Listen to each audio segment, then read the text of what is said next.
everybody, and welcome to the first episode of Part-Time Gamers. I will be your host today, Sencard, and I'll be joined by Frosty and Win. Say hello, the two of you. Hi, this is Win. Hello, this is Frosty. What's going on, guys? I'm excited. So, we're going to be talking about Season 4. It's being dropped on August 2nd. And there's quite a bit of content. I am super excited to get into this because there's a lot to go through. We are going to cover briefly through a little bit of the raiding, a little bit of PvP, and have a real strong focus on the Mythic. Just because everything with raiding, it's still being dropped, it's still being released, but we can pretty much summarize everything. And I just want to let everybody know out there, when you listen in to our beautiful, beautiful sultry voices, do not take this as factual. This is pure opinion based. We are reading. Some of these things may change also. So we're just addressing with what's been given to us, what's, been put on the table, and then give our opinions because, hey, why not? So it should be fun. You guys ready to get into this? We have great opinions. Fantastic opinions. But yes, can't wait. Subjective. Let's get to it. All right, so we're gonna jump right into the rating because you know me, I'm obsessed with rating. We're gonna, like I said, summarize it up, brief it up. The main thing right now for everybody, if you haven't heard, is faded raids, and just to kind of put the nail right in, just to get right to the point. Faded raids are going to have faded powers. We're not going to go too crazy into them because they are still subjected to change, but there's going to be 4 different rotated faded powers. And then there's also going to be, once per week, a faded raid from the Shadowlands expansion. So you have Castle Nathria, Sepulchre, and Sanctum. Right on August 4th, I think they said, is they're going to open up Castle Nathria, Frosty. I'm so excited for that. Castle Nathria is the best. I don't care. Yes. All 3 of the raids, that has the best music, that has the best boss fights. So let's get back into it. I think it's fate that they're bringing it back first. Oh, I love what you did there. Win, how do you feel about that? Castle Nathria coming back for the first release. I think that's a big win right there. Oh, yeah. And really what I want to know is, can we be in Castle Nathria each week? Right? So that's the thing with the faded stuff, is it's faded and that faded rotates, and they've said they'll be available, but does it mean you don't get the tokens? So you're going to get tokens only, from what I'm understanding, for whatever faded raid is happening that week, but you're limited, and I believe that you can only spend 3. I don't know if it's per week. They mentioned something in the notes, and they weren't exactly explicitly clear if it's you can only spend 3 per week at the vendor or 3 altogether.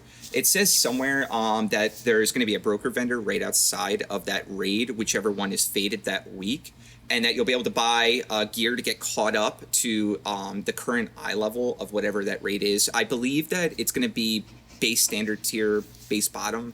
I don't know if it's going to be 265 raid finder level or 278. They haven't made that explicitly clear, but they did make explicitly clear that you can only buy 3. Now, I don't know if it's with the tokens, right? Yes, with the tokens that you'll be earning. I think that's faded raid. I think that's total, right? Because the gear's still going to be dropping. You're just using the tokens to fill in. Correct? Yes, but they also did say this: you will be able to use those tokens to upgrade gear as well in the faded raids. So if you want to upgrade from normal to heroic, but here's the catch: you have to kill or complete. I don't know if it's the item that would drop from that boss in heroic to upgrade it to heroic.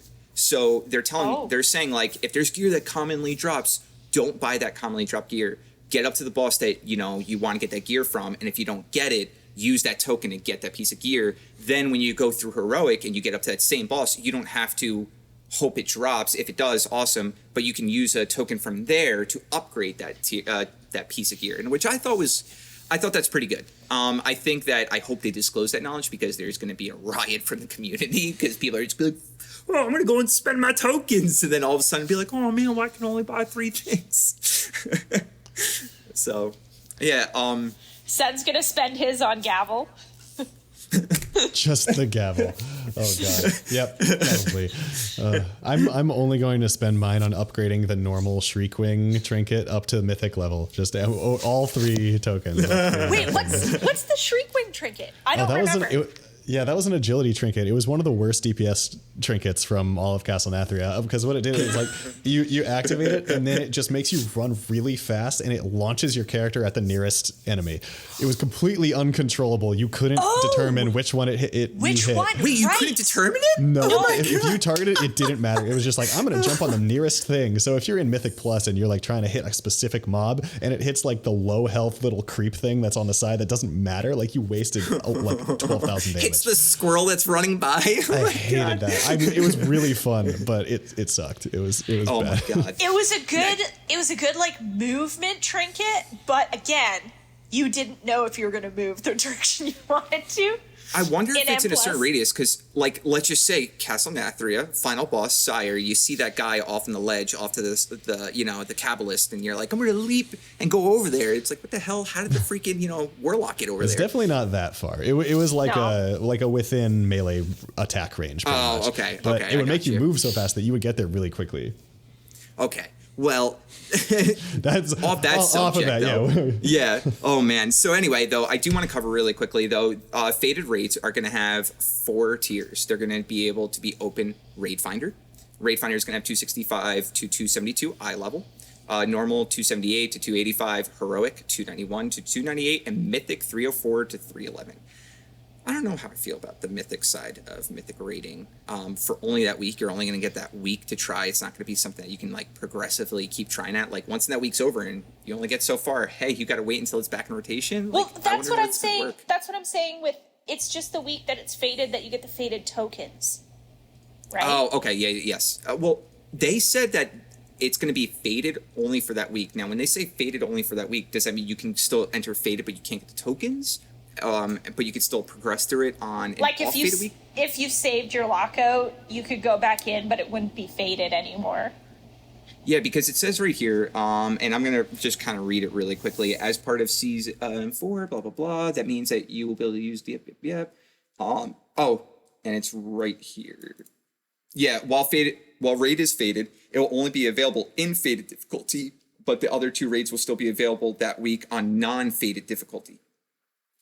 So, non-fated. So you won't be able to do fated unless it's open that week. That's the only thing. I hope that they open it up and allow people to still progress on it, but not get the tokens, just to get their runs in, their muscle memory. I think that's the intention. I think that's going to be possible. You just Okay, won't. yeah. You just won't have the fated affix, right? And you won't get the tokens. Exactly. And just to kind of wrap this section up, I do want to touch really quickly back on the fated affix. There's, from what I've read, and this could change, I could be wrong, like I said, it's saying that there will only be 1 fated power active out of the 4 that they've released so far when it goes fated. So there's Chaotic Essence, Protoform Barrier. I see Protoform Barrier twice. I don't know why it's copied twice, but there is 4 different ones. Replicated Essence, and then another one that I missed, obviously. But yeah, there's going to be 4 of them. They said that they are subjected to change. Like, the developers said that on the post right on their forum boards. So Yeah. Well, they haven't even gone might through change. alpha yet, right? Yeah, yeah. So I think that covers pretty much everything. Is there anything that you think that you want to address, bring up, anything that you might be excited about with this, fated raid coming up? I think one of the things that I'm most curious about is how they're going to balance some of the trinkets. Like I'm always thinking about like how I can optimize DPS in Mythic Plus, as we'll talk about more later, I'm sure.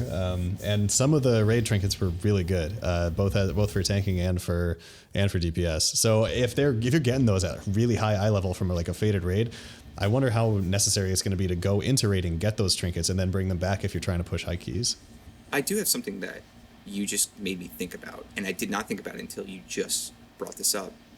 In my opinion, let's gear compare really quick. I don't want to go into specifics, but you got obviously Castle Nathria gear, you have your Sanctum Domination gear, and then you have your Sepulchre of the First Ones. But Sepulchre of the First Ones, you have that 2 and 4 piece set that you can use in any other area, any other raid, any other dungeon. And I feel that those bonuses are huge. I don't think that they're going to be nearly as huge as, what was it, those shards that you got from Sanctum? Shards of Domination?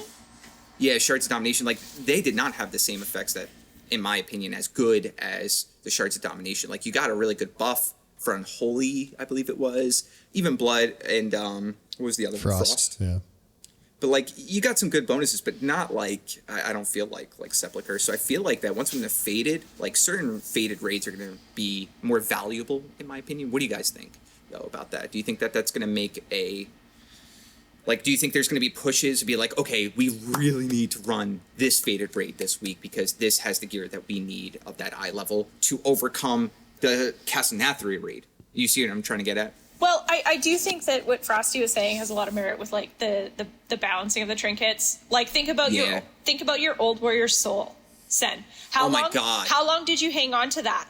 Right? 248 eye level, and I was still getting trinkets at like 261, 265. Like I was like, I can't. That haste buff, and it's an AoE drop too. Like it's just so good. It's so good. Oh my God, it's so good. And there was one other trinket from Castle Nathria at the end sire, I think it was. I can't remember what it was, but it was so good, and everybody had it. It wasn't. Then the Stone Legion, was it the Stone Legion Generals one? That was one of them. That was one of them. The stat buff for the party. That was really big. Yeah, yeah. I know they have another one for Sepulcher, but I don't think it's as impactful. The Elegy. It's pretty good. Yeah, it's pretty good, but Stone Legion I remember being stronger. There was one trinket I can't remember. Now it's going to infuriate me. I'll remember it later. I'll interrupt us once we move on. But I think we've covered over everything in the raids. Everything that's of value and worth noting. Just anybody that's listening right now, I'm going to say this one last time. When you get your tokens, don't just go blowing them. Do your research. Read and make sure that you're buying the gear that you really need. Because, like I said, they said that you are once you buy 3, that's it. You're capped, and that's it. I don't know if it's for that week or just overall. So make sure that the gear that you're buying is the gear you need. You hear that, Frosty? You hear that? Don't go buying your sweet gear. But I'm impulsive, and I want to buy things when I see them. What do you mean? All right. Well, you're not managing the checkbook. All right. So with that being said, we're gonna cover over PvP now. The PvP that's being released, there's not a lot, but there is some significant things. It's going to be a new season, obviously, that's dropping for PvP. A new arena, the Enigma Arena from Zereth Mortis, which is apparently, I'm reading this, and when I read it, I was like, ooh, I enjoy watching PvP. I don't enjoy doing it. I really enjoy watching it. Oh, the Battlefield, do you watch Arena? Mm-hmm. Okay. The battlefield will change via a switch in the center that can provide cover for your team or deny it for the opposing team, which is interesting. Blocking line of sight where the other team rids it. What? So is that like a PvP affix? No. It's a physical switch that you pull, and a wall comes up and lowers on the opposite side. So it blocks line of sight. That's what I'm understanding. Okay. Do you see what I'm getting at? Yeah. So people that have that line of sight, you can use that to your advantage. I thought that was pretty cool. And then there are going to be new PvP titles. They said that there are two new titles that can be earned and addressed so far. Eternal Gladiator is self-explanatory. Is the standard title for PvP season. However, there is another title that is a mystery. And then you can get Fearless Spectator that comes from watching the 2022 WoW Esports Finals. I don't know. I haven't kept up with, but I was like, oh man, damn, dude, that'd be awesome to get a nice little title like that just for free. And then the last thing, which is speculated, is that each class is going to get their own tier sets. We're not absolutely certain about this. It is something that's speculated. If you're listening to this now and they have confirmed it, woohoo, awesome. If they haven't, well, keep your eyes open for it. And last thing, new PvP talents, which generally comes with every new season. That's just to be presumed. But is there anything that either of you want to add to this, address, bring up? I'm kind of curious about how that new battlefield's going to work. That's kind of the only interesting part for me, because there is already an arena, I guess an arena. That's a stupid name for it. An arena battlefield that there's, I don't know what it's called, but it's the one with the giant water thing that dumps into the middle, I think so. Yeah. Dalaran Sewers? Yes, that's the one. It's the Dalaran Sewers. Right. So it's pretty much, it sounds like it's the same thing. You just get to control when it happens. Yes, exactly. So yes. I'm curious how that would work. I could see the trolling happening in this arena of just teams on the opposite side just pulling the lever back and forth. I mean, it's got to be on a timer. Like, you pull it and you have 45 seconds to a minute before you can pull it again. I would hope which so. is going to lead to certain things of being like, okay, pull it now kind of thing. Like, where I could see maybe a Death Knight death grabbing and then pulling the lever to keep him trapped on that side. You know what I'm saying? Like, I could see wicked plays like that. And I'm like really stoked to see those kind of things happening. Or a healer is staying up on the ledge and popping heals off and you block line of sight. I could see these things happening, and I could see it being almost like King of the Hill kind of play. So I am excited, and I really hope that they do their class sets for each different tier set. That would be really cool to see people run around being like, oh, look at that big dick. Jeez. But, all right. So now, the Mythic Plus. Now, Mythic Plus, I'm going to let Win and Frosty both kind of give me the knowledge, because I'm not a hardcore Mythic Plus person. I enjoy them, but it's generally the only times I'm doing them is just being like, hey, Win, I need to get a key done. Oh, or really? Win going, that's Sen, the way it goes? you need to get a key done. Like, come on, come get your gear. So I was like, all right, you know what? For this section, I'm going to rely on you two, because you two are the ones, especially you, Win. Win, did you actually, what was the most recent key? You said you were trying to hit 20s across the board? Was that? I was trying to get 3K before I came on this trip, because when I get back home, it'll be season 4. So I did get my 3K. Wow. So. Oh, Congrats. you did? Congrats. Yeah. Now, a little side note to this, everybody, and Frosty, Win jumps. I'm playing a totally different game. You know, just taking my break because we just finished raid, and Win pops in and just goes, ugh. And I'm like, oh, what's going on, Win? And she's like, oh, I can't wait for this podcast to come up this episode. I got some shit to talk about. And I'm like, what's going on? She's like, the Mythic Plus community. One person dies, just one person dies, and everybody gives up. It's just like, literally, 30 seconds into the key. Very true. Hard thing. We're gonna give Win some time to vent about that. But yeah, I want to hear a little bit about that before we jump into it. So what? I didn't even get to hear much because we were both in the middle of it. She was literally like, I gotta go back, and then jumped back. So like, what was going on? Like, what's the just vent. This is a safe space. Well, and this might tie into part of what Frosty wanted to talk about later. Okay. is being an off meta class. So my main right now is my DH, which is like actually kind of a meta class, but it's not the 3 specific meta classes, which are Windwalker Monk, Survival Hunter, and Destruction Warlock. So if you are not, about to pull it up. So those are the 3 meta ones. Oh yeah. yeah. So Okay. if you're not one of those 3, they don't really care if you have a good rating, and you're geared. You're probably not going to get invited unless they literally can't find anyone else, which makes it frustrating once you've finally gotten into a key. You've waited so long. You've spent 2 hours trying to get into a key, and then you finally get into a key, and then you've gotten 2 pulls down the road, and the healer's body pulled twice, and we've survived, and it's okay.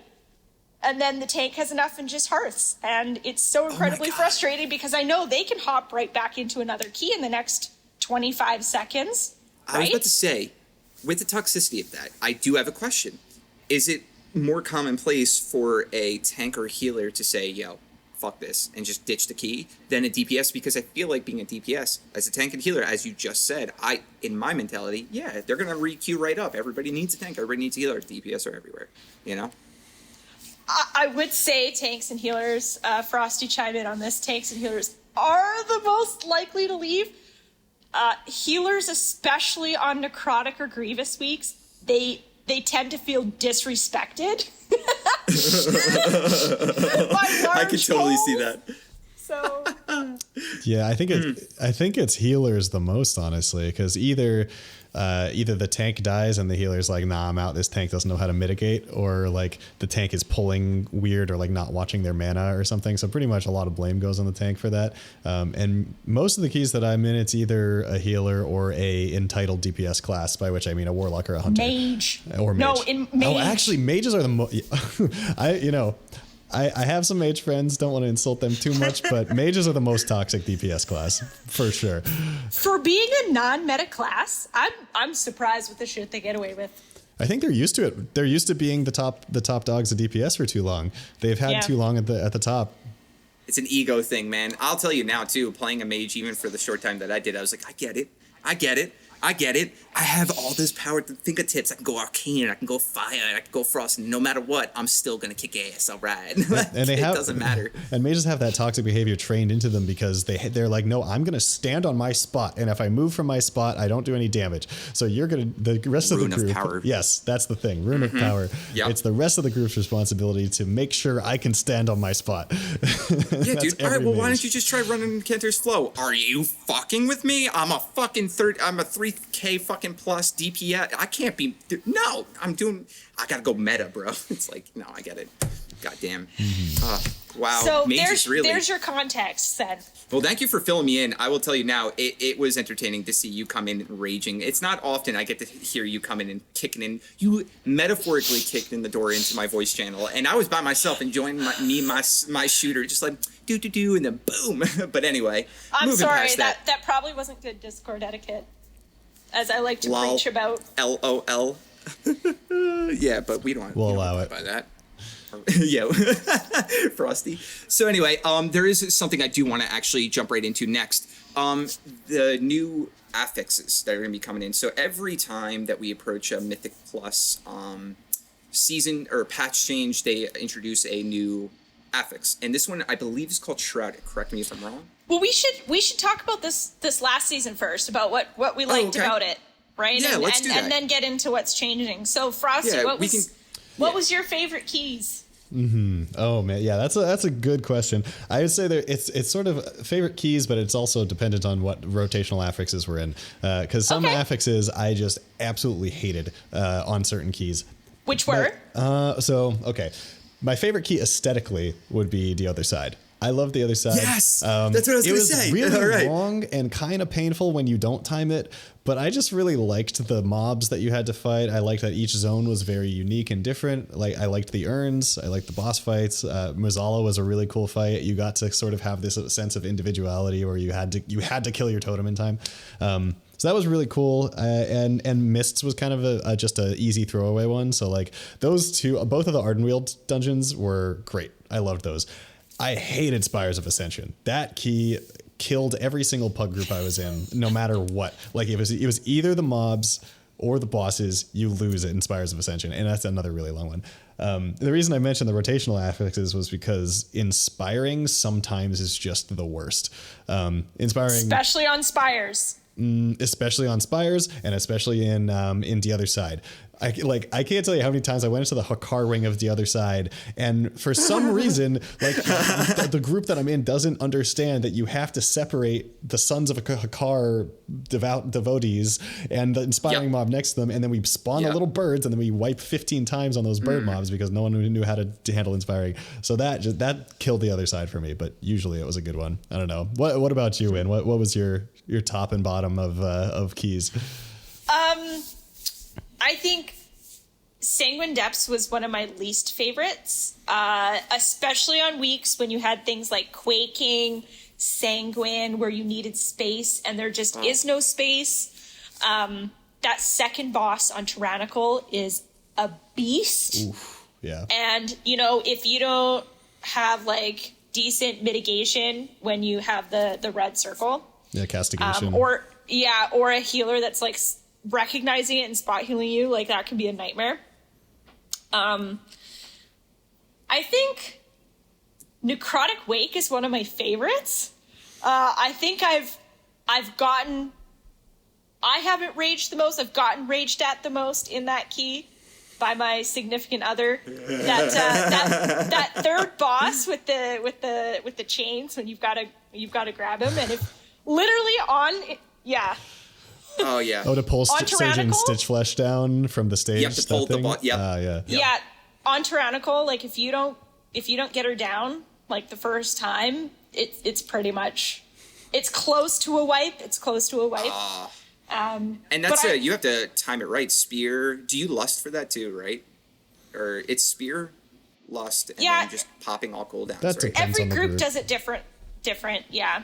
I was just curious. Yeah, go on. I like the more open dungeons where you have the ability to pull big or pull small depending on the week and the affix. So that's why one of the reasons I like Necrotic Wake. I also like halls for the same reason. You've got a lot of flexibility with your pulls. And I think the bosses in halls are really fun. So those are Interesting. All right. I was actually curious about what you thought of the third boss of Halls. That always felt like it was just a complete throwaway to me. Like, of all the bosses in every single dungeon in Shadowlands, that third boss just was absolutely meaningless. I've never seen a single person die in that fight. well, especially if you can get both of the birds down there. What are they called? This Loyal Stoneborn. Yeah. If you get both of those, you're pumping, right? You're just Big destroying time. that thing. It's just a matter of stand behind the pillar when you get the soul and get it done. It's like the platform boss in Theater of Pain.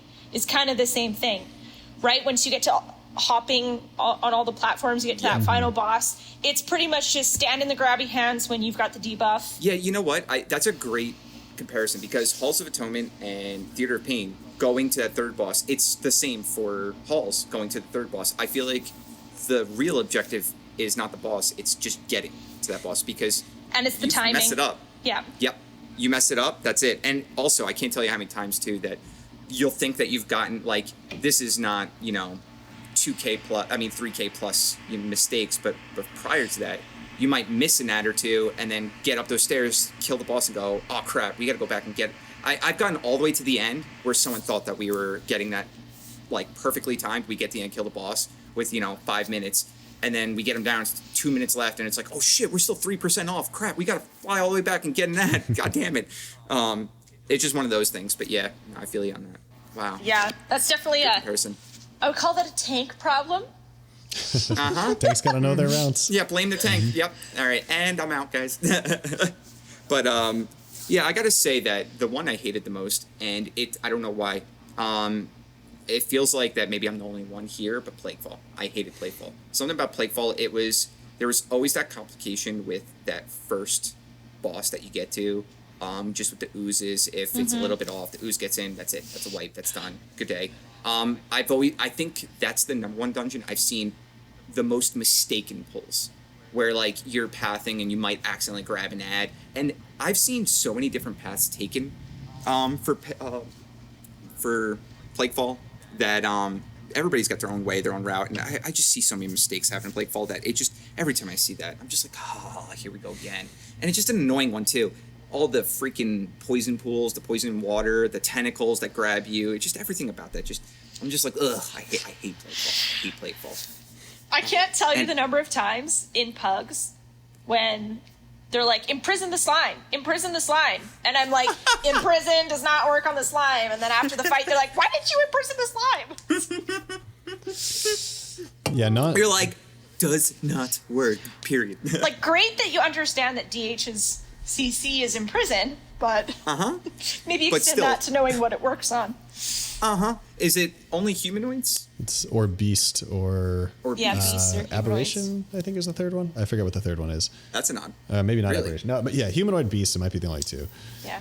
All right, you might be right though. I mean, like we said, do not go factual by us. But speculated. Yeah. So with that, that's when I enjoyed playing my Frost Mage. Was doing Plaguefall though. When I was on my Frost Mage, I loved Plaguefall. When I was on my DK, hated it. Fucking hated it. Because Chains of Ice is the best thing I could bring to that. But other than that though, my favorite one was Day of the Sad. Even there are some. It was the Ardenweald section that was probably with the hatchlings. That was probably the only thing that really sucked. Those hatchlings. Oh shit! Here we go. Wipe it. Hey, Oh, man. with the new pathing, right? Well, currently you pretty much have to pull that entire wing and pull all Oh, the really? matriarchs anyway. So you just want to make sure that you kill most things before the matriarch, so that they're not making everything else enrage. I got a question for you. On the 3K plus or in that kind of like meta tier, from what I'm understanding, it's a giant ass pull. Bring him to the vase. Pop that vase. Is that how it works? Is that like the mentality that you're going to assume that's going to happen every time? You Like purchase at like something? a +20 pull? Is what Yeah. you're It depends on if it's tyrannical or fortified. Gotcha. On tyrannical, inspired. yes. No, like if it's the I mobs see. have No, more I see what health you're or the saying. bosses have more health. Yeah. Like on Yeah. tyrannical, yeah, for sure, it's a big earn pull. On fortified, you got to be a little bit more careful with Yeah. the hatchlings. Because I've and seen a lot of matrix. people grab all those ads, and then that person just misses it by a second, and the tank just gets bollywopped, and then stun goes out, and then the B-res needs to get used. That's a tricky one right there. But all the other ones, yeah. No, besides the car, ugh. Yeah, no, I enjoyed the other side, and I love that final boss fight. As long as you know, literally, just do the mechanic. You do the mechanic, get to your sides, do what you got to do. Well, it's a lot of personal responsibility, right? You got to keep yourself up. You got to Yep. hold cooldowns for that phase. I mean, for DK, Death Strike. If I'm dying, Death Strike. Oh, Icebound Fortitude, Anti-Magic Shell, Anti-Magic Zone, Lichborn. Like, I got all the defenses. Health Potion. And if Warlock's there, hey, Healthstone. Yeah, Cookies. that was Thanks. one of another one where the affix could make it really impossible. I think what is it? Grievous actually is awful on that one because if you have any amount of damage and no self healing, like you go to a platform and then Grievous just slowly kills you and you can't do anything about Taking it. you. Yep. And none of Blur wouldn't do something about that. Darkness wouldn't do anything about that. I'm trying to think. You don't have anything that can. Well, Blur would give you a 50% DR, which at least has some amount. But it even still, it's good. After Blur only lasts 10 seconds, and once that's down, you die. And also, once you have the the totem killed, and you're waiting, then you nether walk so that you're not taking any more damage from Grievous until you get pulled back. And you're like, come on, the timer's ticking, and even then when you get back, the healer's still trying to probably get his Grievous wounds off and the tank's off, and then he's like, oh crap, now I gotta get everybody else up. I want to ask this before we move on to the new season and the new rotation that's gonna be dropping. What is your favorite healer that you like to see? I know it's probably speculative, like you said, comp-wise, if it's going to be different every time. But is there just a preferable kind of healer you like, and a preferable tank that you like seeing? Like, what's a preferable comp that you like to approach every mythic with? I'm just curious. I think that also partially depends on key, because I would say if I'm doing a Plaguefall, I never want to have a Resto Shaman because they don't have disease spells. And that was from my experience playing Resto Shaman. I was like, I don't want to do this. But I'd say for most cases, I actually prefer Shamans because of the damage they can bring if they take the Earth Elemental Earthquake Legendary. That is just the amount of just sheer DPS output that they have is insane. They have DPS output, and they also have a lot of utility, like Spirit Link Totem. The grounding. What is it? The Earthbound. Tremor Totem. Yeah. Tremor And, Totem. what's their stun one? Capacitor. Capacitor Totem. Yeah. Yeah. No, Frost they're, Shock. No, they bring a lot. Yeah. they're super And if you useful. get enhancement, sorry, that's just me. Well, they don't heal, but Yeah, if they have a very small heal, if anything. Yeah. But no, yeah, I know we're talking about heals. I'm just sorry. Yeah. Anyway, but okay, so Shamans, nice. Shamans are great. For tanks, I always prefer a Bear Druid, Guardian Druid, if possible. Really? Especially this tier, they've been insane damage. Yeah, they're crazy. And plus they have a built-in B-res, which is also helpful. So like if you could, if that makes all the difference for me. Apparently prop pallies are also really good. I don't know. I was about to say prop pally is what I was assuming both of you were actually going to go with, but that's kind of nice to hear. Druid. Yeah. Hear that, Druids? Frosty's on your side. Okay. What about? So as- Wim made a face when I said Druid, so I want to hear it. as someone who plays a Guardian Druid, there is a huge aggro problem that they have. If you've got a big pull and there's a bit of spread, like if you're not Moonkin Affinity, to have that extra melee range, like, and even with that sometimes, like, it's a chronic problem being able to hold aggro, which is so stupid. If you don't have Incarn, it's so hard. So I don't know.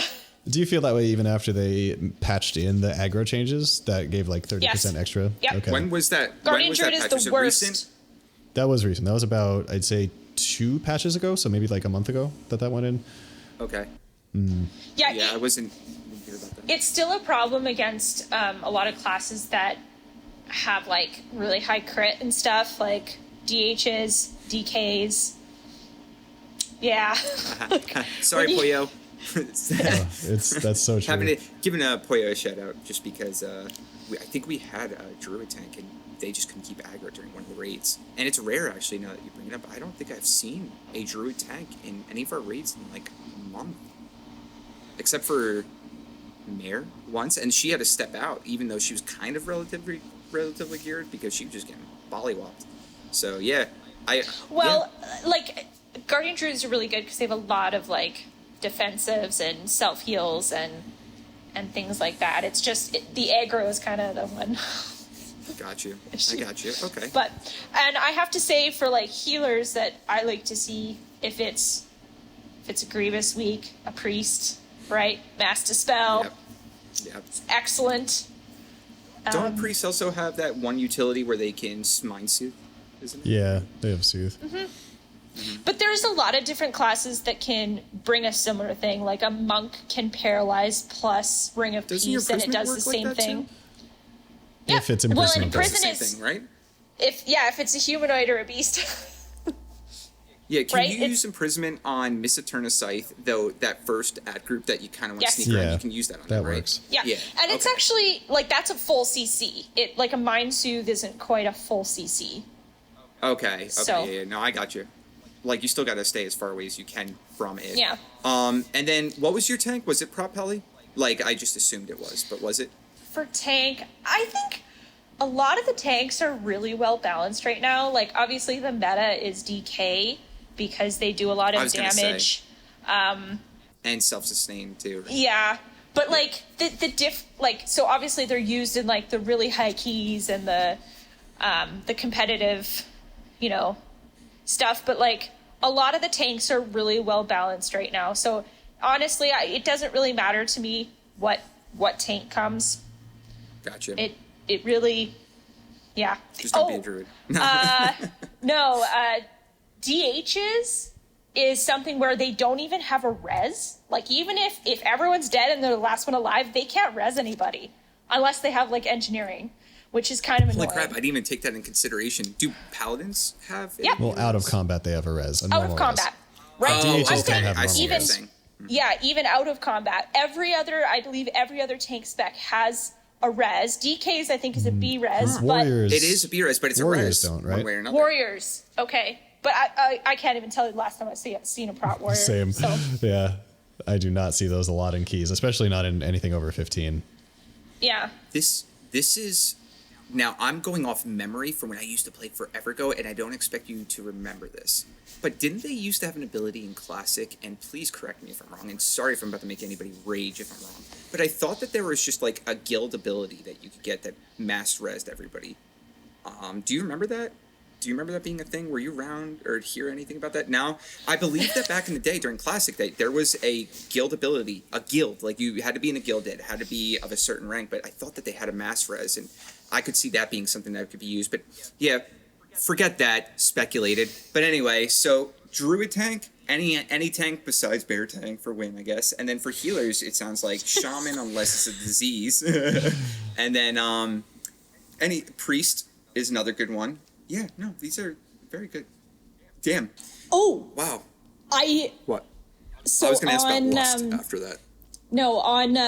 like weeks where you have quaking and things like that. It's Yes. really annoying to have a melee healer because then you typically have like 3 to 4 Fist people Weaver. in melee.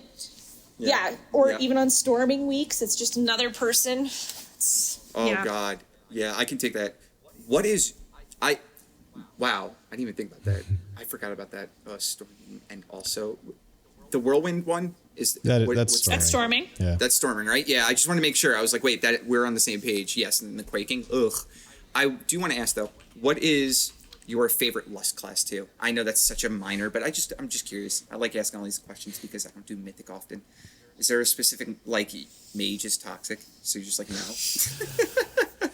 But I guess shaman. Again. Rest of shaman is nice. Yeah. Yeah. Because then you could have any And then- DPS.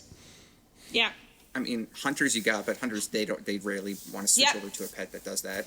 And then No, that's missing- just marksman. That's just marksman. Yeah. Oh, okay. So, like, if Okay. you're survival or you're beastmaster, you're I'm gonna not have gonna the go- less pet.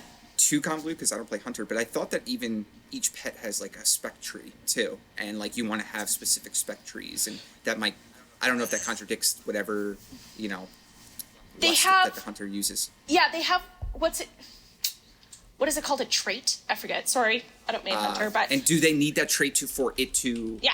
do the? but that's the type okay. of pet. Like, so you have like Yeah. a ferocity pet, which is the less pet, or a tenacity pet, which is more of like a Gotcha. tanky pet, or a cunning pet, which is more like sneaky, I guess. Gotcha. So, okay. yeah. Yeah. Okay. Yeah, that's what I was curious about. So you got your Hunter, your Shaman, and then oh my god, I can't believe. I think Hunter is the most popular less class Yeah. right now, for sure. And then you got your Mage. Am I forgetting one? Shaman, Hunter. And that's Mage. there's only 3. Yeah. There's 3, right? Yeah. Okay. I didn't know if I was missing one more. So yeah. So out of those 3, I could see Shaman probably, or Hunter. Yeah, I could see those 2 being way more popular than a Mage. Huh. Interesting. Okay. Well, is there anything else you want to touch on before we now jump into how the new rotations can be setting up the introduction to Season 4's Mythic Plus? I think it's a good time to go into that. I guess, but before Alright, we cool. go into the new affix that you mentioned earlier of Shrouded, I'm curious. Like, we had 3 different seasonal affixes now, so ignoring all the like mini rotation ones, we've had Prideful, we had Encrypted, and there was the other one that I can't remember the name. Tormented? Tormented. That's the one. Thank you. I love the ones where you got to keep them for the entire one. Was that That would be Tormented? Tormented. Yeah. So that's like I you love that, slowly yeah. grow in power over time. Yeah. And I mean, for a like try hard, that was just it was easy to understand, easy approach when you have these other ones. Although I do like this one that we currently have. no, that's what I was going to ask. What do you have a top of the 3 that we've had already? Well, Win, let's go with you. I want to hear your opinion on this. Or unless you want time, then I'll take over this if you want, because I fucking hated Prideful. I hate it. I also want to like, oh, man, I should have looked this up ahead of time. There's this guy on YouTube who like documented his keys in like a spreadsheet for like it was like, I think it was just during season 1. And have you heard of this, Frosty? Yeah, is the guy who said every time someone left a key, he like wrote down or something? Yes. Yeah. He said the my reason God. why, who left, and he linked a clip to each one. No way. Oh Yeah. my god. All right. So what was he alluding to though with this whole document of showing which affix was the most toxic? I No, guess like you'd the say? reason I'm bringing it up is because I forgot a lot of things about Spiteful. It was the first season. It's like, feels like a really long time ago. And I was watching a bunch of these clips and I'm like, oh yeah, Spiteful is horrible. And that was it was Spiteful, Prideful. Is that- Prideful, right? Oh, sorry, Yeah. Prideful. I meant Yeah. Prideful. Okay. Yeah. Sorry. Yeah. I wanted to confirm. Yeah. Prideful Right? was toxic, man. And if you fucked it up, there was no getting it back because the current one, you fuck up those things. Don't they come back now? I think they learned their Well, lesson they with that. I keep thought at the they come current back. health. Yeah. But And like like, bosses, yeah, come back. that's it. You're routing, like, if you accidentally pulled an extra mob or an extra pack or somebody body pulled, Prideful. well, you spawned at the wrong time. So it's like, should we just full wipe and reset? Like, that's Yep. terrible. That feels so I bad. remember everyone hating that Yeah. because exactly what you said. That was, I think, out of all the affixes, the most add-on reliant affix. Like, out of all the other affixes, I haven't had to, like, Prideful is specifically remembering having to download the route, I had to have a percentage meter for each ad we killed to know, okay, we're reaching the percentage where Prideful is going to spawn. If we fucked it up, okay, we have to bring this pack to the next pack because Prideful is going to spawn and we got to kill Prideful right next to this pack to murder through it and get to the boss. Or we're going to have to, pop an invis potion at the time that we shouldn't just to get, like, it was so toxic. Oh my God. Yeah, I think that was the problem with it. Is it was the most punishing affix of any of them. Like, these 2 are not punishing. If you mess up, it doesn't matter. Like, even in Tormented, if you skipped one of the mini bosses, like, the worst thing it did is it just like gave a debuff on you for the next boss fight, and that was manageable in a lot of the cases. Exactly. And even in this one, it's set places for those relics. So I did find Tormented kind of boring, though. I think they had a lot of space to really expand on the powers you got. And I think that wasn't really explored very much. And I get it. It requires a lot of balancing and testing and stuff. But you know, it's like as DPS, everyone pretty much got the same powers. Yep. You know, as a tank, you knew, like, you could actually have an add-on that pre-chose all of them for you, and it would auto-select them, so you just run through and have them auto-selected.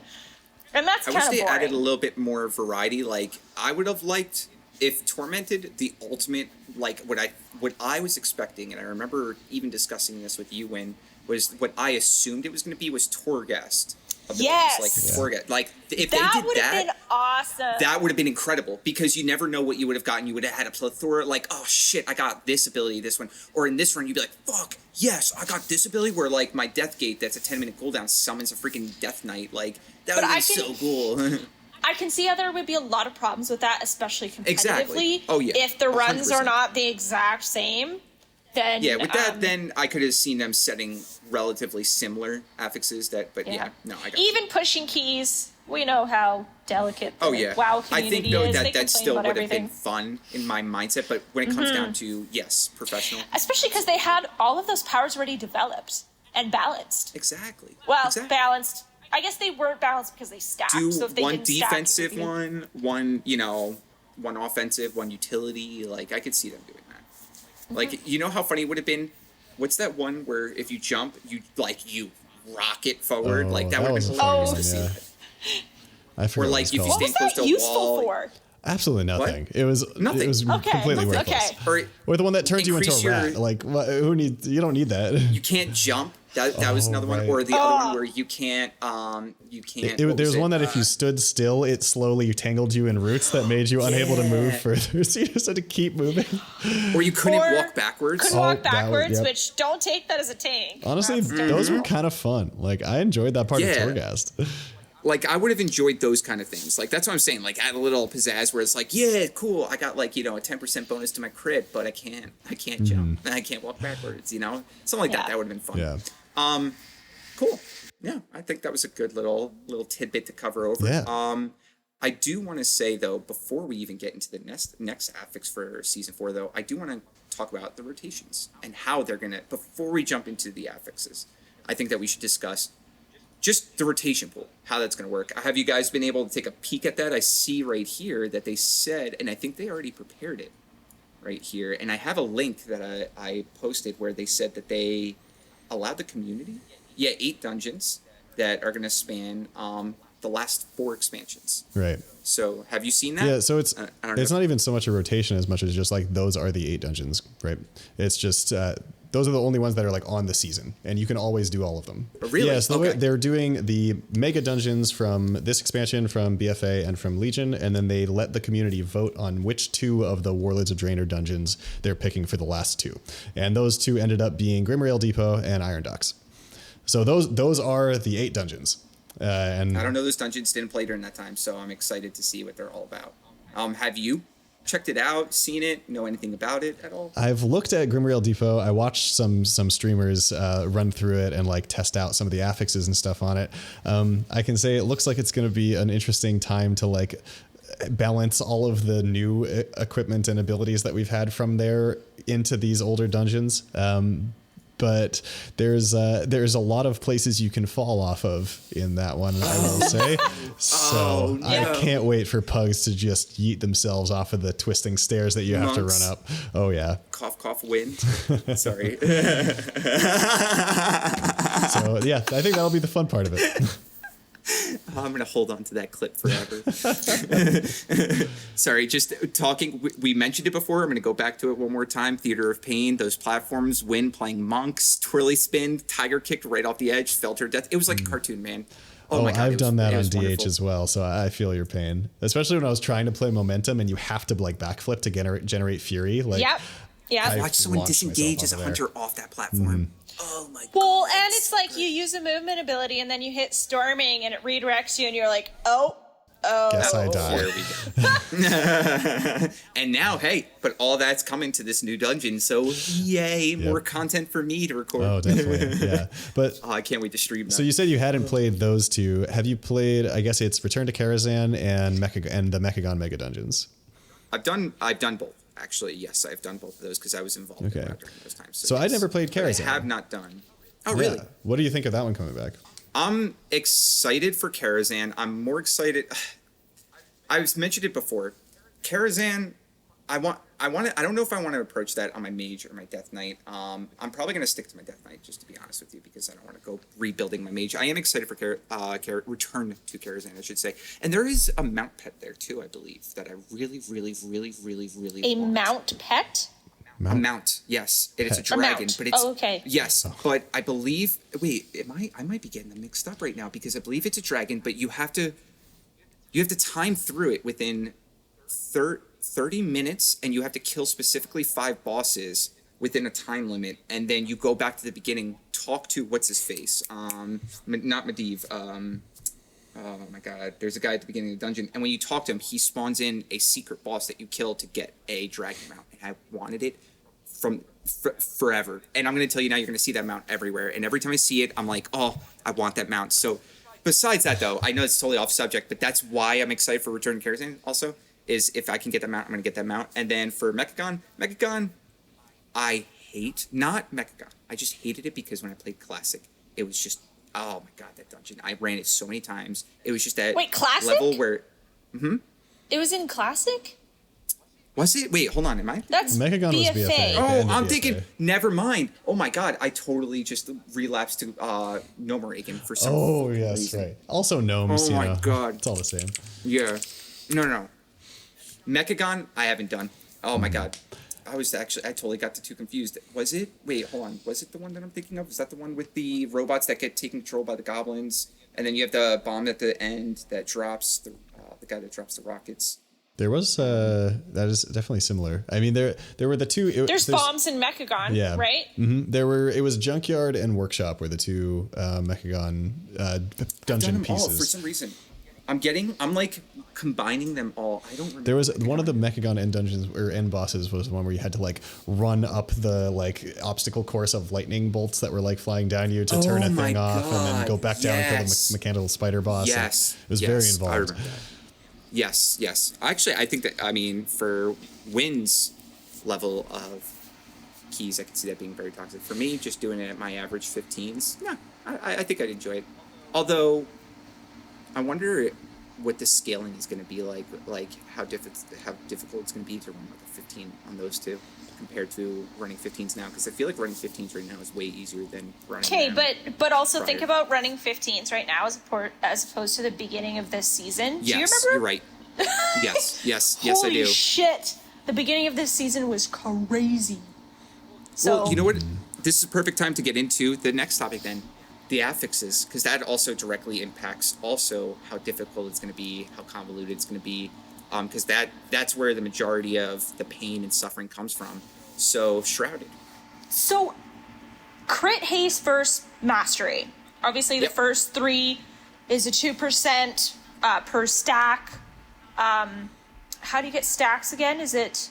That's exactly what I was about to ask.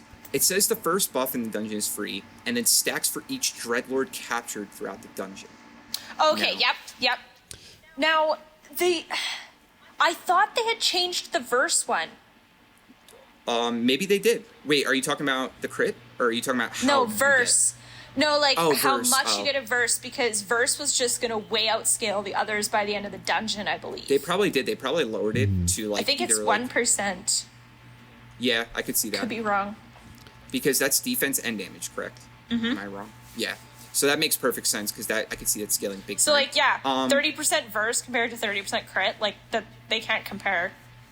Before we get into each individual ones, though, I do want to continue on this, how you get these before we get into the effects of them. It says that with Dreadlord, we all remember Lords of Dreadlords, to determine who is a Dreadlord, please don't accuse a party member. So I'm reading from the context. Certain mobs throughout the dungeon will have a dark aura around them and have a disguise buff. Once the mob is pulled, it will be replaced by a Dreadlord. It is often a Nathrazim or Nathrazim? I think Nathrazim. Nathrazim Infiltrator. It can also be like a mini boss, like Dreadlord Zul Gamux. So far, PTR testing, these mobs are easier to defeat than the ones from the encrypted affix. Really? Huh. So in the PTR testing, they are saying that it is easier to kill these guys than the encrypted ones. So, yeah. I wouldn't take that as gospel yet. No. I mean, like I said, PTR testing. After being defeated, the Dreadlord isn't killed. Instead, a bounty hunter comes and captures the defeated foe. As a reward, the bounty buff is increased by 1, increasing the secondary stat that was chosen at the beginning, and 5-second buff that is applied to the party, restoration. Oh, restoring mana and health every 1 second over this duration. Interesting. Okay, now I fully understand that. Okay, I don't know if that's still gospel. As we said, how easy they're killed, let's not follow that to the T, because I'm sure that they're going to boost that. But how do you guys feel about, before just getting into the buffs, just that idea, like the Dreadlord, the guy coming, giving that buff, getting the restoration? Have we ever gotten a restoration in any previous FXs before? Prideful restored all of your assets, like mana and not health, but your healer would restore your health with their full mana. Yeah. Okay. And also restored mana and health as well. Okay. Mm-hmm. Okay. One of the reasons that was the primary target for encrypted was the cooldown too, though, right? Yes. Yes. It was by far the best one. Yep. And then there was Vi, which was haste, and then the other one was just a defensive, right? Or no, movement. It was movement and defensive. Yeah. And stealth. Right? That was big. Yep. Okay. So I like I said, I don't think I've seen any other one besides that gave health and mana. So I'm wondering that if you could time this, kill it, and then it's not going to make that big of a difference, I don't see. But yeah, this is the thing that gets me though. As a reward, the bounty buff is increased by 1. That's how you get your. That's your stats. That's when you get your another stack, right? Got you. But it says it increases them all by 1, so you really want to focus on what's the main one I want to pump, and then keep choosing them. So it's going to degrade. You don't choose them. You choose at the beginning, and that's the one you get for the rest. So you only stack 1. Which stat. is kind of, I mean, it would be cool if you could kind of mix and match min-max with that. Because the way that I was presuming is choose versatility in the beginning, you get that 1%. You kill the next one, you get to choose haste, get the 2%, but now your versatility goes from 1 to 2% kind of thing. No. That's what I was understanding. Yeah. Okay. Yeah, so you're going to be really high on one thing, which I wish the haste one was better, because you could, by the end of the dungeon, you could have permanent lust, essentially, if you got enough haste buff. That'd be insane. Even 10% haste would be cool. Yeah, but as a caster class, you would just be or as a healer, you'd just be out of mana constantly. Yep. I do see, I really like looking at this though, because crit strike for me as a mage, a lot of procs for my frost. For Death Knight Mastery, Mastery just increases my damage, but then again, my Mastery's pumped up so high. There's a lot that you could, direction that you could go with this. Haste is good. Versatility, though, like you said, Win, I could see that being very favored for damage and defense, if it's 2% still. If they did lower it to 1%, I could see that then being even. It would still be good for verse classes, but. So again, for those that are listening, the bounties are crit, haste, versatility, mastery. It says right now, from what I'm looking at, crit, haste, and verse all increase 2% per stack. Mastery increases 69. Nice. Per stack. But I just want to reiterate that so everybody sees or understands what we're looking at. All right, cool. Yeah, the interesting thing about the Dreadlords, at least from the videos that I've seen, is there's the distinction between the mini boss Dreadlords and just the normal ones, like the Dreadlord infiltrators. And the normal ones will give you the stat increase. The mini bosses are significantly harder to kill. It took the group that I was watching a lot harder, because they actually have abilities that they do to you. Did they get a bigger buff from it though? Did they, instead of 1 stack, maybe got 3 stacks off? I think they actually, I think it's 3 times the stat buff that you get from it. Because otherwise there's no reason to do it. I feel like groups would just skip invis past it and just not take the time. That was going to be my next question that I was going to build up to, is that, are you going to go out of your way to get these? You know what I'm saying? From the small amount of video I've seen, they're pretty well integrated into the normal routes and mobs that you would pull. But if there are a lot more, I'm curious, if it was the other side, Arden Wield section, it's not in the rotation, but say it was, would you farm that whole area right off the bat just to get all the stat buffs? Probably. So this is what I'm worried about, though, is that there is a mini boss. But is the mini boss randomized? You know what I'm saying? You're going to find Dreadlords, but where is that mini boss Dreadlord always going to be in a relatively same area, or is it going to be different area? Because imagine, this is what I'm getting at. Imagine you're doing the other side. What if you get that mini boss Dreadlord right in the first Hakar section instead of at the Ardenwheel section? Now you're getting those 3 extra stacks at the beginning instead of the end. You get what I'm getting at now? The way that they seem to have structured this in the other affixes, at least, is like when we had the Tormented mini bosses, there were 4 of those per dungeon. The locations were always the same, and they just switched the order. Okay. I don't know for sure if that's going to be the case again, but I would hope that Blizzard at least takes the good parts of their design and keeps the good parts of their design rather than fucks it up. So that's the only thing that I was just presuming is that, like, I mean, I'm just assuming that I could see people bitching about it, just going like, God damn it, the mini boss Dreadlord is at the goddamn end. We didn't get our fucking full stacks until the very end. And if we got it early on, it would have been so much better because we would have gotten on those 6% stack instead of 2%. Like, you know what I'm saying? The tryhards. So that's the only thing that was going through my head too as well. I would love to see it. I haven't gotten to see the video footage of the Dreadlord, so I think I'm going to do that after this. But I think, though, that it is a creative twist. I hope that it really... Win, what do you think about these and Frosty? Like, just... the simple fact of how do you feel about these bounties? Do you think that they're going to be impactful? Definitely. Like, of course, towards the end of the dungeon, it's going to be way more impactful. I'm most interested to see what, like, the really high key pushers and the mythic dungeon. What do they call it? What is it? MDI. Yeah, Yes, yeah. The MDI. What they yeah. really do with this. Because that's going to set the ground for what everybody else is going to do. You know, they're going to in a way. This is what they did. In a way, and I actually find that to be kind of problematic about the game is that so many people try and base what they do around what MDI does. Like, you know, if you're running a 15, even like a 17 or 18 key, you're not doing MDI stuff. Like, that always kind of Thank you for saying it. It doesn't exactly piss me off, but I'm always kind of like roll my eyes when people are like, oh, we're doing this, right? And I'm like, well... Like, we can, The but... Jerry's, man. The Jerry's, they step up and they're just like, well, this is what the MDI is doing. Like, this is the meta that they're running with in the MDI. It's like, oh, God, please, dude. Are you MDI? No. Sit down. But, yeah, I was just curious because out of Prideful and then Torment and then Encryption, is that what they're called? Encrypted, yeah. Encrypted. Out of all those, though, the impact of getting that was very obvious. Like Prideful, holy crap, okay, we got 40 seconds to kick some ass. You know, Torment, I just got a buff that increases every time I use an ability as a chance to pop them up in the air and do a plume of fire or increase my crit rate. But with this, I'm getting a 2% stack. Like, it's going to be important. I just don't feel the impact from it. And that's what I'm curious. You won't for the first Until the end. couple stacks. I think pretty soon you are going to feel it. Yeah. Yeah, this is actually more like Tormented than the other two. So like Prideful and Encrypted both are temporary buffs that you get and they help you with your next pull or next boss thing. These are stacking buffs that you're going to be really strong by the end of the dungeon and you're going to feel really weak at the start. So it's kind of just they're alternating which timeline of power curve you're getting here. And is there more than one Dreadlord mini boss or just one? I believe there's one, multiple, actually. Oh, really? Yeah, Oh, now, hold on. Now, okay.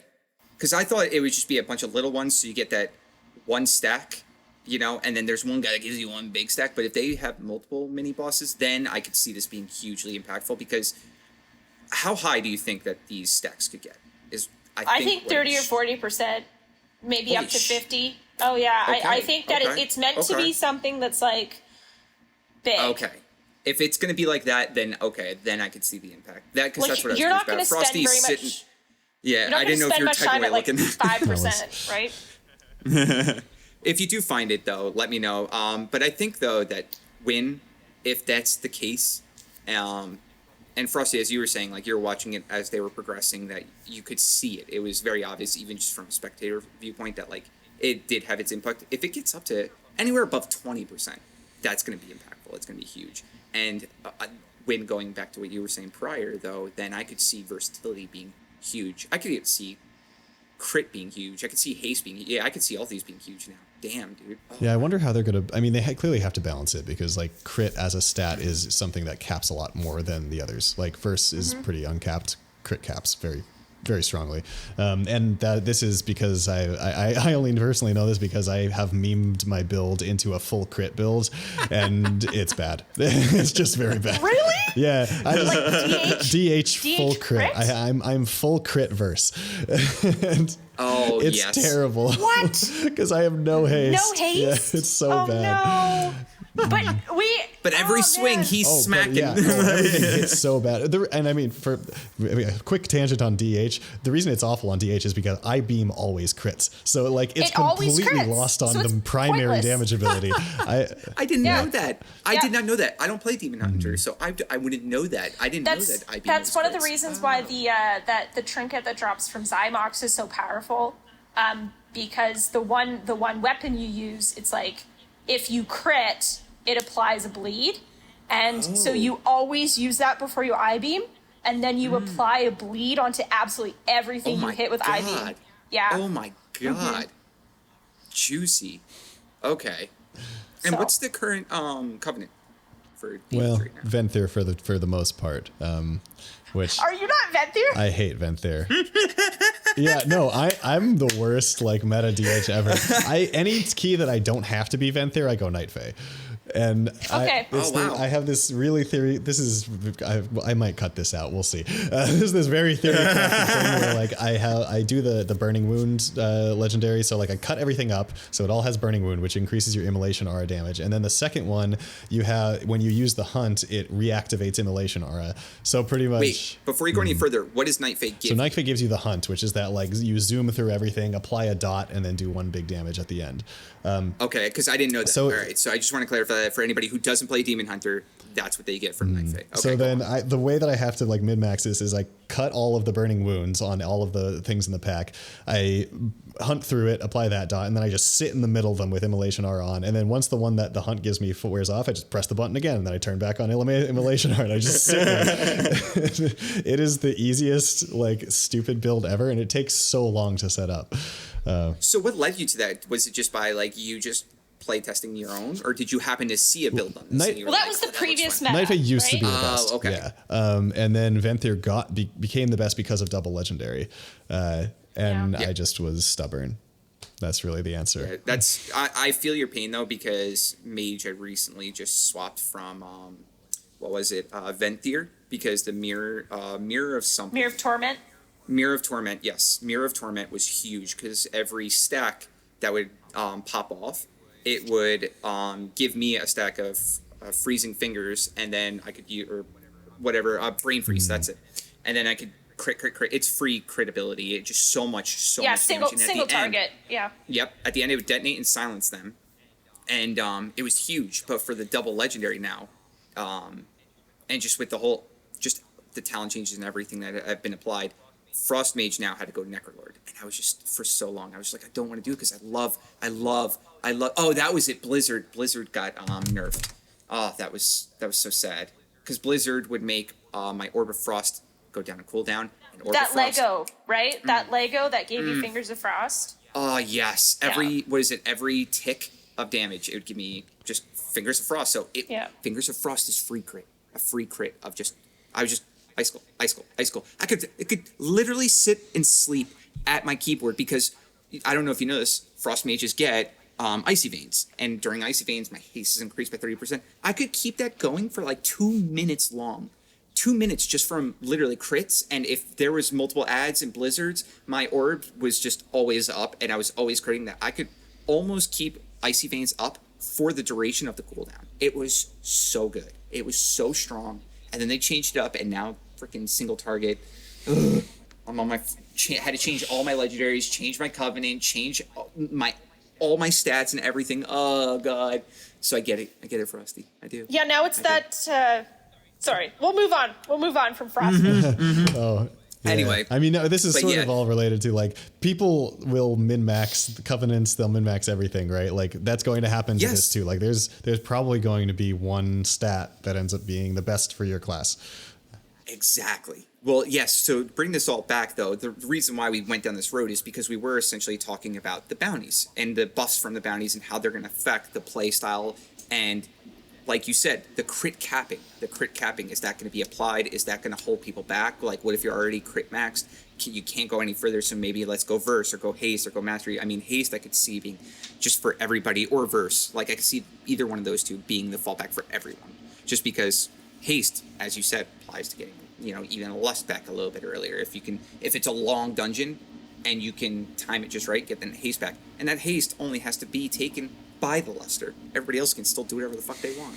You know what I'm saying? Like, Jesus, there's so much convolution to it. I'm not going to go... listen, as we said before, we are not the masters. We're part-time gamers. Thus the name. We're just giving our speculation. And these two are the pros. No, far from it. In a recent interview... More so than me.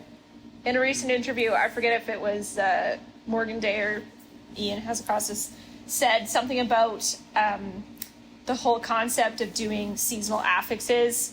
They may be phasing it out with getting more diversity between seasons within an expansion and using older content. The whole purpose of having seasonal affixes is to bring a new flavor to each season. Yes. And if they're mixing up the dungeon pool, they don't really need that anymore. Right? So, Yep. And honestly, I mean, it's a cool, different gimmick each season, but if you have different dungeons, I don't think we're going to miss it, We're going to have our power based on other things anyways, so. Yeah. So I do want to wrap up with this kind of little question that I want to ask. I'll start this off.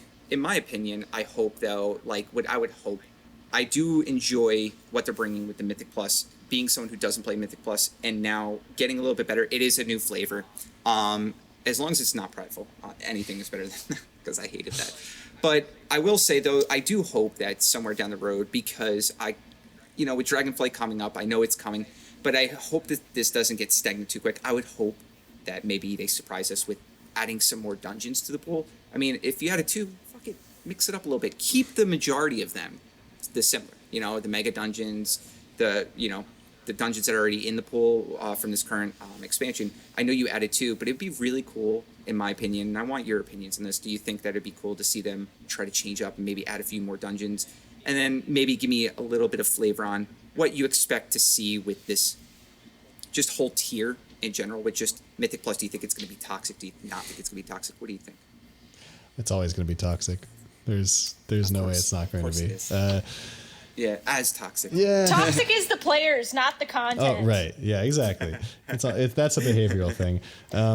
I think it's interestingly, it might expose some of the newer players who haven't seen some of the dungeons and who haven't learned the bosses at first. Exactly. There's going to be a bit more of a learning curve for players like me who have joined during BFA and never played Karazhan and never played Grimrail Depot, never played Iron Dogs, like that sort of thing. But I think the fact that we're bringing back a lot of old content, and actually does bring newer players and people who joined maybe since the pandemic or something, it brings them into more of the full WoW experience. And I kind of like what it's doing just for that alone, ignoring the affixes and all of that. It's forcing us to see more of the content that the Blizzard developers have spent so much time over the years making. So I appreciate it for that. Yeah. And there's a lot that, I played Classic. I know what they have to offer. There's a lot of good content out there. Just even from just a dungeon perspective, there's a lot of good dungeons all the way back. Even I've played through dungeons. I mean, Warlords of Draenor or Cataclysm. I would love to see them kind of just pick and choose. Maybe not, every other week, but it would be nice to see them add a little pizzazz. What do you think, though? Do you think that having them add these 2 new random dungeons in, and just keeping those 2, would you like to see a little bit of mix-up? What do you think? Yeah, I mean, of course, I haven't seen any of these dungeons either, so it's exciting to, for me, it's totally new content, right? It's totally new. Exactly. And again, yeah, for people that haven't played them before. Also, I think it's... for the people who did play it back in the day, maybe some nostalgia, maybe bringing some other people back to the game to try. I'm happy they let the community choose, though. And this is what I've heard even people in the community say is oh, well, maybe I'll try a bit more of M+. People that don't do M+, encouraging people, yes. But they remember doing those dungeons back when they were just normal heroic and mythic. Good point. point. And they're like, oh, I really had fun doing that. Maybe I need to do this, right? So I think There's a reason why the community voted on them, you know? I mean, that's my opinion. Yeah. So, all right, well, I'm happy that we're getting a little bit of flavor. I am just going to say this one last time. August 4th. August 4th, or even August 2nd. We went I'm over sorry, this right August before we 2nd. recorded. I know, I keep saying 4th. August 2nd with Castle Nathria coming out. I am so freaking excited. Faded, not faded. And I'm glad that they're opening it up to Raid Finder for everybody listening. Raid Finder. You can go right into Raid Finder and go right in how they're going to do it. Is that what we're doing? We August can do Raid 2nd Finder, with normal, the community? heroic. Raid Finder? With the Raid Finder, totally. Yeah. I'm curious though, because it's all going to come down to eye level, because normal, if you scroll all the way down, I have it set, it's 278. So we might have to do Raid Finder. I don't know. Like, I really don't know. It depends on, we can do normal. Come on. Normal. we should be easy, able to. yeah. I mean, all of us from the last raid that we were at, the average eye level of our raid was 272. So we should absolutely be able to do normal. That's what I want to do, and go right into that, and just I would love. I'm not going At to say. this I need point- to go and see At this Sire point in Daddy. the season, I need to see Sire Daddy. What? eye level means less. Yeah. Definitely. And on top of that too, I don't care. Like, I'm going in on normal.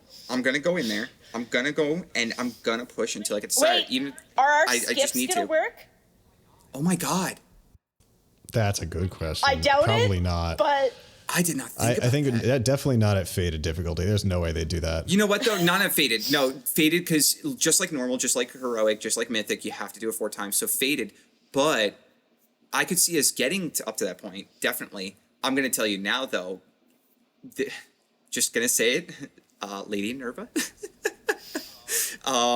Sledge Fist, and even Shades Barghest. Like, there's just so many fights that I'm just like, I'm excited to go on experience again. But as a raid leader, and just knowing there's a You lot of new people already that join this know. community, You I already already know. know. I'm gonna be beating my head up against the wall. Like, I know all these fights. Like, I could literally, oh my god, it's like muscle memory. But I'm just like, oh god, here they come. But I'm still excited. I'm so excited. So for everybody listening, just to kind of give you a quick recap, season 4, Faded raids are coming out August 2nd, Castle Nathria. There is a schedule up. Go and check it out online. They've released the schedule all the way up until September 6th. But it's plain and simple this easy. It goes Castle Nathria 1 week, and then Sanctum, and then Sepulchre, and then just keeps rotating. That's how the schedule works. And then they're going to have that broker. everyone's gonna take the Sanctum week off. Do you know it? Oh my god, I was gonna say that too. I was like, yeah, so Sanctum's gonna be a break. A break wash week. week? Everybody all right, yep, bye. Nope, nobody wants to be a part of that. Ugh. And then with that being said, remember there is gonna be a broker vendor. You're gonna get your cartel coins or cartel dinar, as they're right, dinar. I think they're called dinar. Yeah, dinar. You're gonna get your dinars. Dinars are going to be the tokens that you're going to spend to get gear for that content. I believe, though, that you do have to beat the bosses for the gear that you want to buy. I think that's how they worded it. Yeah, so just keep that in mind. When you spend those 3, that's it. And then you're going to get more that you can use to upgrade that gear. I don't know if it's it for that week. I believe that's how it's going to work, but still do your research, do your homework. As I said, it's speculated at the moment. It's not absolutely certain. And then moving on, for those that are PvP, I hope you get your class tier sets. As I said, that's speculated, but you are getting your new arena. You're going to be getting your new titles. That I'm really curious to watch that arena too. I'm very excited for that. And you got your new season as well, and your new, obviously, this happens every time a patch drops, the talent changes. And then with Mythics, you're going to get your 2 new dungeons that the community voted on. And then on top of the mega dungeon and everything like that, and your new affix, Shrouded. I think I covered everything. Is that everything with the Mythics and just the new affix, the dungeons, the raids? I think we got it. Yeah.